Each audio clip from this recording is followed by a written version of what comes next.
Mbanje kubasuhuza mwamaze gukanda subscribe kuri Bwiza TV, nawe turamara gukanda kuri subscribe n'umwanya kugira ngo kuri subscribe inkuru n'ibiganiro bitambuka hano hantu ntibijye bigucika.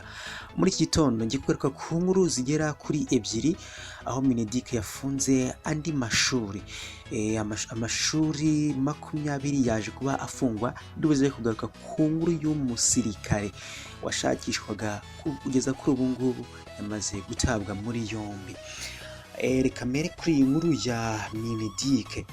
Minisiteri y'Uburezi yafunze amashami yo mu bigo by'amashuri 20 y'imyuga n'ubumenyingiro nyuma y'igenzura yakoze ibinyujije mu kigo cy'igihugu gishinzwe guteza imbere imyigishirize y'imyuga n'ubumenyingiro WDA, igasanga atujuje ibisabwa bituma atanga ireme ry'uburezi. Igenzura rya Mineduc ryakozwe hagati ya Kanama na Nzeri uyu mwaka, rwatangazwaga ko amashuri agiye gukomorerwa abanyeshuri bakongera kwiga. Byakozwe ngo harebwe uko amashuri yiteguye kwakira abanyeshuri bijyanye n'ingamba zashyizweho zo kwirinda ikwirakwira rya coronavirus. Umunyamabanga wa leta muri Minisiteri y'Uburezi ushinzwe ikoranabuhanga, imyuga n'ubumenyingiro Irene Cordette, aganira kimwe mu bitangazamakuru bya hano mu Rwanda, yavuze ko aya mashuri yafunzwe nyuma y'igenzura ryakozwe harebwa uko yiteguye. Akaba yaragize ati nyuma ya guma mu rugo hari amashuri menshi yagizweho ingaruka, kuba ibikorwa byarahagaze, ntawe ujya ku ishuri, ntawe utanga amafaranga y'ishuri n'ibindi nk'ibyo.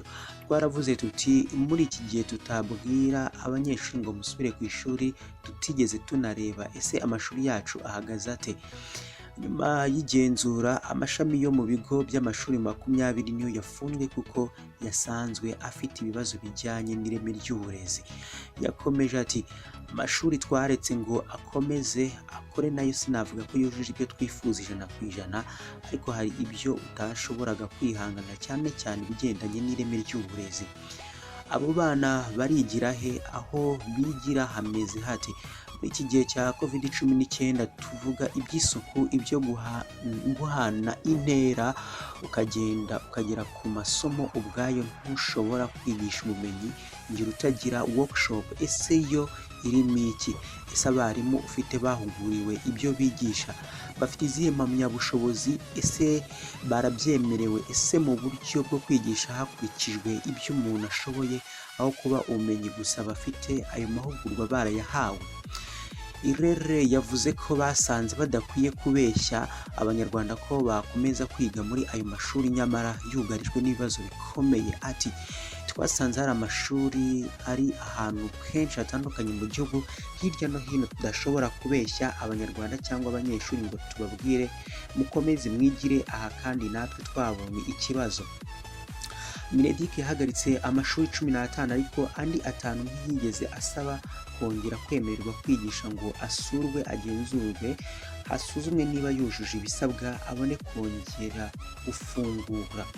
Yavuze ko ba nyiri amashuri n'uturere aherereyemo bamenyeshejwe icyemezo bafatiwe ku gihe ubwo igenzura ryamaraga gukorwa. Yakomeje ati uyu munsi twabonye ari ngombwa ko hagize nk'uwaba yarirengagije icyemezo cyafashwe urutonde, reka turushyire hanze abanyeshuri n'ababyeyi bamenye icyo gukora.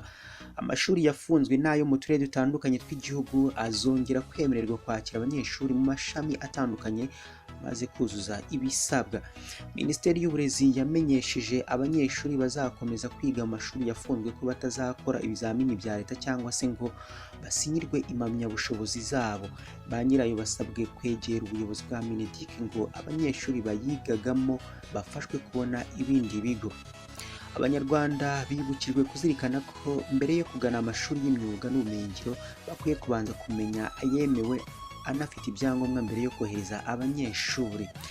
Urutonde rw'ibigo by'amashuri yigisha imyuga n'ubumenyingiro byemewe ruboneka ku turere no ku rubuga rwa Minisiteri y'Uburezi ariryo wa-mineduc.gov.rw. Urutonde rw'amashuri y'imyuga n'ubumenyingiro yemewe mu mwaka wa 2021 ruriho ibigo 193 mu gihugu hose. Biteganyijwe ko ruzajya ruvugururwa buri mwaka rutangazwa mbere y'uko umwaka w'amashuri utangazwa. Bimwe mu bigo by'imyuga birimo harimo icyitwa Murama TVET School giherereye hariya mu karere ka Bugesera, ndetse n'icyitwa Ikirezi TVET School, ndetse n'icyitwa APM Ruri. Yandi makuru, mu minsi yashize humvikanye umusirikare mukuru wacikanye amafaranga cyangwa se umushahara ugombaga guhembwa bagenzi be. Kugeza kuri ubu ngubu uyu mugabo yaje kuba atabwa muri yombi.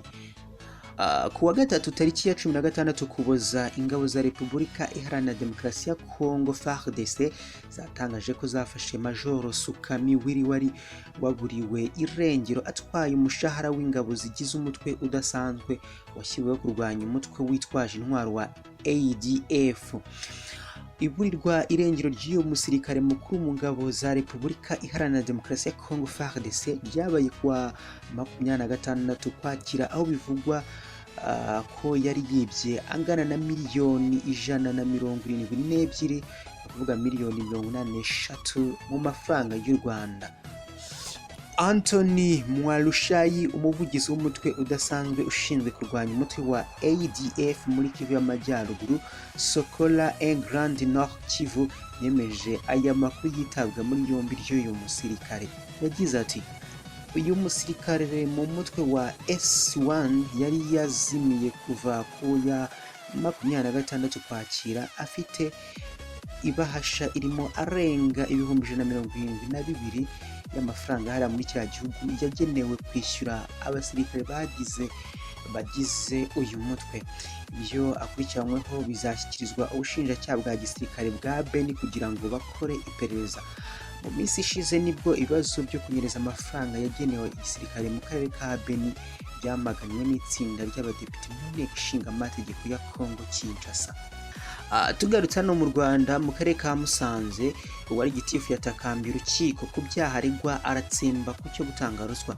Wari umunyamabanga nshingwabikorwa wo mu murenge wa Cyuve, Sebashotsi Gasasira Jean Paul, yasabiye imbabazi mu rukiko rwisumbuye rwa Musanze ibyaha aregwa byo gukubita no gukomeretsa ku bushake, ahakana burundu ubwinjiracyaha ku cyaha cya ruswa ashinjwa. Sebashotsi yireguye kuri wa 18 Ukuboza umwaka wa 2020, ku munsi wa kabiri w'uru rubanza rwari rwasubitswe hamaze kumvwa uruhande rw'ubushinjacyaha. Aregwa gukubita no gukomeretsa Nyirangaruye Clarisse na Manishimwe Jean Baptiste mu gihe bagenzi be bareganwa barimo Badasu 3 na gitifu akagari ka Kabeza bari bireguye imbere y'urukiko mu iburanisha ryabaye ku wa 16 Ukuboza umwaka wa 2020. Itariki ya 28 Gicurasi umwaka wa 2020 nibwo gitifu Sebashotsi na bagenzi be bareganwa baburanye mu rukiko rwisumbuye rwa Musanze ku cyabaregwa cyo gukubita no gukomeretsa ku bushake. Itariki ya 10 Kamena nibwo urukiko rwategetse ko abaregwa bafungurwa by'agateganyo bakajya baburana bari hanze, ariko bukeye bwaho barekuwe bongera gutabwa muri yombi bakekwaho icyaha cyo gutanga ruswa no gushaka gutoroka ubutabera. Umucamanza yahaga umwanya Sebashotsi ngo yiregure ku byaha aregwa, yasobanuriye urukiko ko yemera icyaha cyo gukubita Nyirangaruye Clarisse akanabisabira imbabazi we yahemukiye umuryango we n'umuryango nyarwanda muri rusange. Yavuze ko icyaha yakiguyemo atabiteguye, ahubwo byaturutse ku guhosha imvururu zari zavutse aho iyo Nyirangaruye yari yarumye Daso Nsabimana akamukomeza. Sebashotsi yabajwe niba yemera icyaha cy'ubwinjiracyaha ku cyaha cya ruswa ashinjwa, agihakana yivuye inyuma. Avuga ko atari kubona uko atanga ruswa kandi afunzwe, ndetse anavuga ko kuba bamushinja ko yatumye muramu we ngo amufashe gutanga amafaranga ku muryango yahemukiye bakagirana inyandiko imusabira imbabazi. Yavuze ko nta muntu yigeze atuma kuko aho yari afungiye atigeze asurwa ngo abone uko avugana nabo avuga ko yatumye.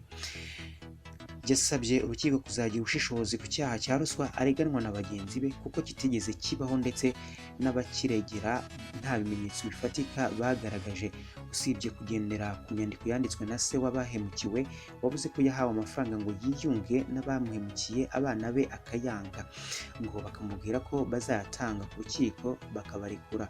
Ibintu avuga ko bitabayeho. Ku ruhande rw'umwunganizi wa Sebashotsi Maître Janvier nawe yavuze ko icyaha cya ruswa umukiriya we ashinjwa kitakozwe kuko nta bimenyetso bifatika bigaragazwa n'ubushinjacyaha. Ndabashimiye mwe mudukurikirana kuri Bwiza TV. Amakuru nk'aya ngaya nakagaruka, icyo usabwa no gukanda kuri subscribe, twe tubana mu nguru n'ibiganiro tugenda tubategurira umunsi ku munsi. Mugire ibihe byiza.